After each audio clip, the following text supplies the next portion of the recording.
On m'a appris à regarder le monde autour de moi pour y trouver les réponses à mes questions. Et en tant que scientifique, je sais ceci. Si nous devons trouver des informations dans d'autres cultures qui manquent à notre culture, le meilleur endroit pour trouver ces informations est d'aller dans des lieux où l'influence de la civilisation moderne a été la moindre.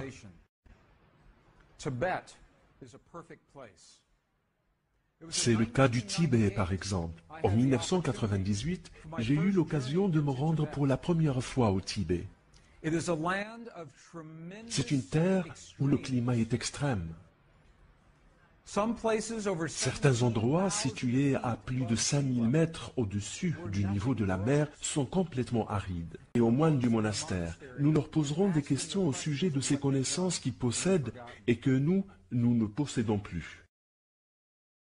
Alors que dans le cas du Tibet, nous avons pu parler à un être humain en chair et en os pour lui demander comment il a fait tel ou tel miracle et ce qu'il fait intérieurement pour que ces choses puissent se produire extérieurement. Et je répétais mes questions encore et encore jusqu'à ce que j'obtienne la réponse. J'ai posé à l'abbé cette question. Lorsque nous voyons vos prières de l'extérieur, que se passe-t-il en réalité intérieurement? Et voici ce qu'il a répondu. Vous n'avez jamais vu, m'a-t-il dit, nos prières, car une prière ne peut être vue. Ce que vous voyez, m'a-t-il dit, sont des choses que nous faisons pour créer le sentiment adéquat dans notre corps, car le sentiment est une prière. Le sentiment est une prière.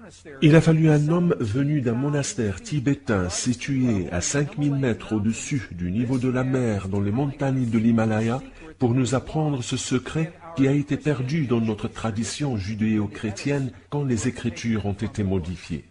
Et c'est quelque chose qu'on pratique là-bas, quelque chose qu'on vit. Le sentiment est une prière. Ensuite, il m'a retourné la question et m'a dit, « Et vous, comment priez-vous dans votre culture ?»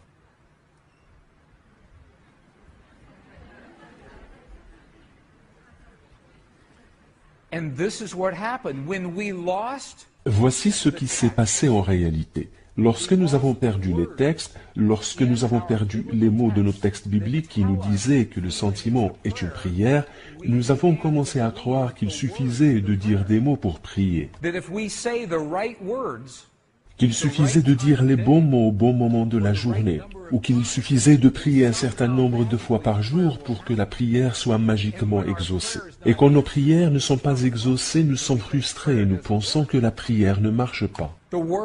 Réciter des mots n'est pas prier, c'est avec le sentiment qu'on prie. Vous aurez l'occasion de voir ça 3 fois cet après-midi. Après avoir rencontré cet homme magnifique, et à ce propos, cet homme est mort l'année dernière, il n'est plus de ce monde. Je suis donc content d'avoir passé du temps avec lui pendant qu'il était encore de ce monde. Regardez ces livres. Ce sont des livres tibétains. De très vieux livres, certains datent d'il y a 17 000 ans. Ils sont sous forme de pages détachées placées entre 2 couvertures. Regardez ces livres. Regardez ça. Voyez comment les pages ont l'air si anciennes que si vous les touchez, elles s'effritent.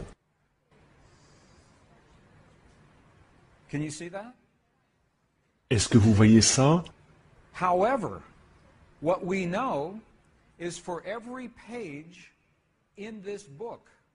Cependant, ce que nous savons, c'est que chacune des pages de ces livres a été parfaitement reproduite et sculptée sur un morceau de bois, lettre par lettre. Il faut à un moine 7, 8, voire 9 mois pour créer un seul morceau de bois représentant une page du livre.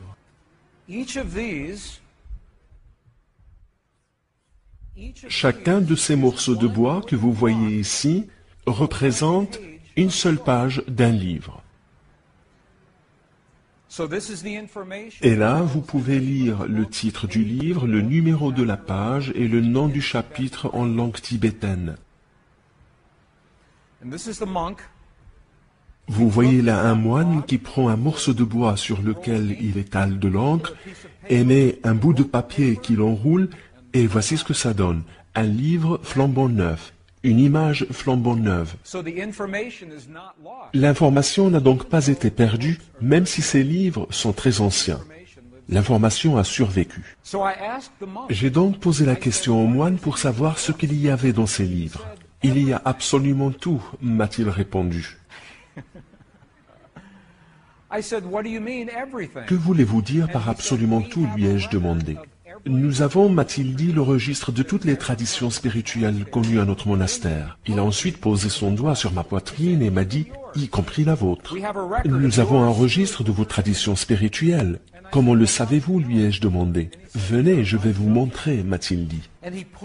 Il a alors sorti un livre et vous allez voir un exemple de ce texte dans un moment.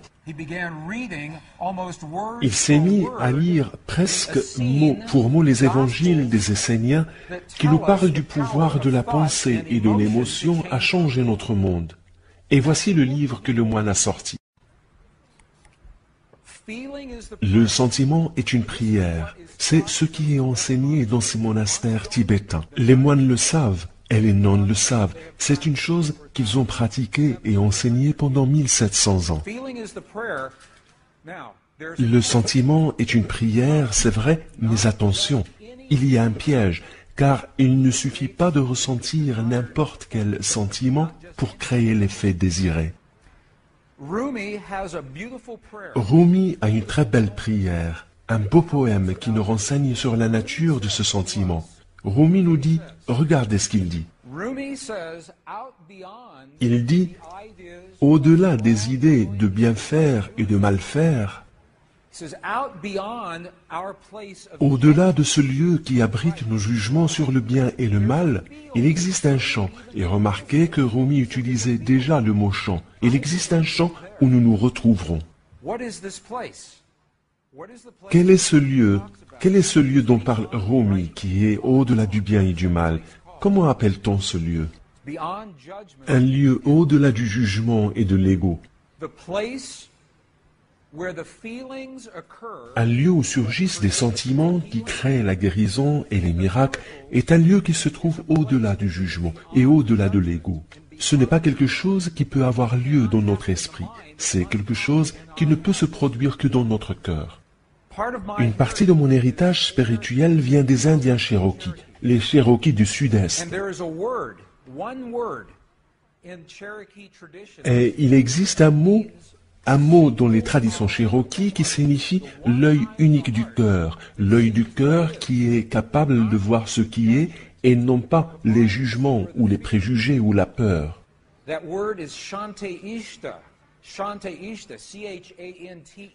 Il s'agit du mot Shanti Ishta, l'œil du cœur qui voit ce qui est. C'est la partie en vous qui a le pouvoir de guérir votre corps et celui des autres, de créer la paix dans le monde. C'est un lieu qui se situe au-delà du jugement, au-delà de l'ego. Bien. En 2005, je suis retourné au Tibet où je suis resté 39 jours.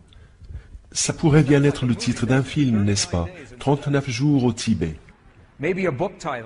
Ou le titre d'un film, n'est-ce pas, Marco Ezzoni? L'abbé que je vous ai montré auparavant est maintenant mort et il a été remplacé par ce jeune abbé âgé d'environ 80 ans. C'est le plus jeune abbé du monastère.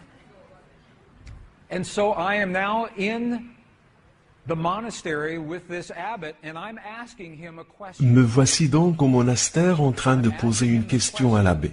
Je lui ai posé la question suivante. Quelle est cette force qui connecte le tout dans l'univers? Quelle est cette force qui maintient le tout ensemble et qui connecte tout ce qui existe dans notre univers? Sa réponse s'est résumée à un mot. Un seul mot. Et vous n'arriverez jamais à deviner de quel mot il s'agit. La compassion. Now look at this. This is very interesting. Écoutez ça, c'est très intéressant. J'ai demandé à l'abbé et je lui ai dit, attendez un instant, est-ce la compassion une expérience que nous ressentons dans notre cœur ou est-ce la force qui connecte l'ensemble de l'univers? And the abbot said, yes. Oui, répondit tout simplement l'abbé.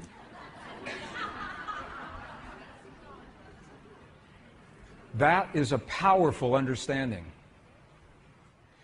That you and I Voilà une façon fabuleuse de comprendre comment vous et moi, lorsque nous ressentons un sentiment dans notre cœur, nous ressentons en fait le sentiment même dont l'univers est fait.